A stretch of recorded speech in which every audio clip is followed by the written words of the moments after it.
Kot glavnemu tajniku SVIZ-a so vam poslali neko zasebno pismo, ki pa je bilo razposlano tudi slovenskim medijem iz Škofijske gimnazije Antona Martina Slomška, kjer vas označujejo kot glavnega nasprotnika zasebnemu šolstvu v Sloveniji.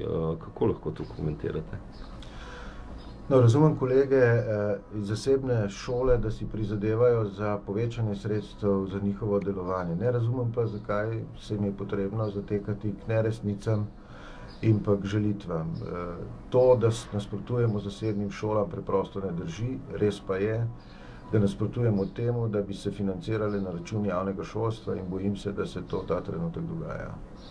Minister pravi, da so povečanja sredstev financiranja za zasebne šole v resnici minimalna in da so še bolj minimalna zmanjšanja financiranja javnega šolstva, ki jih predvidevajo. No, iz tega ni mogoče sklepati. Prvič, ne vemo, koliko zasebnih šol bo in kakšna sredstva bodo za to potrebna. Drugič, ne zdi se mi sprejemljivo, da minister hkrati racionalizira javno šolstvo, kar bo pomenilo tudi odpuščanje, lahko zapiranje manjših šol, padec kakovosti. V isti sapi pa povečuje sredstva za zasebne šole. To ni varovanje javnega interesa, za kar bi moralo biti ministrstvo v prvi vrsti zadolženo. V Sloveniji, tako kot drugod po svetu, obstaja več tipov zasebnih šol.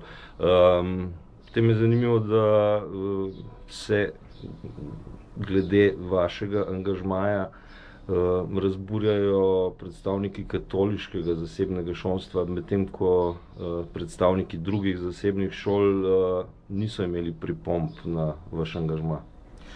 Najprej morda neka podrobna zanimivost. V Združenih državah Amerike ni mogoče verskih šol financirati iz javnih sredstev.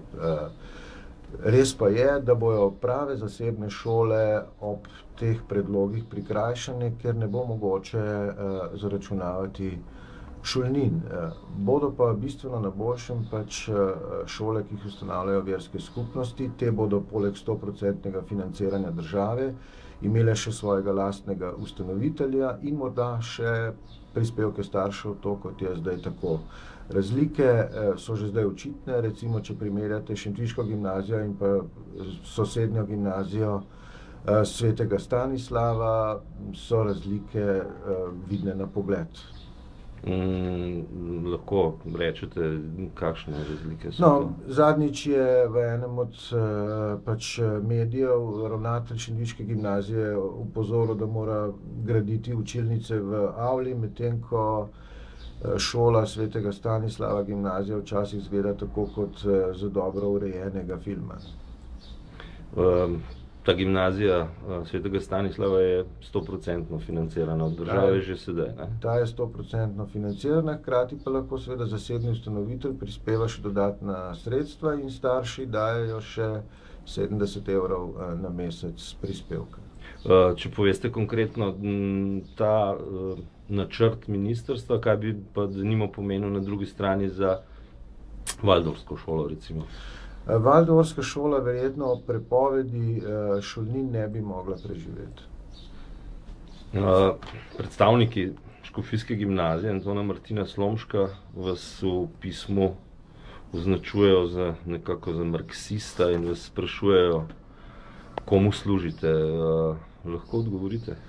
No, preseneča jezik diskvalifikacije, nedialoškosti, ki ga uporabljajo kolegi, od katerih bi to zadnje pričakoval.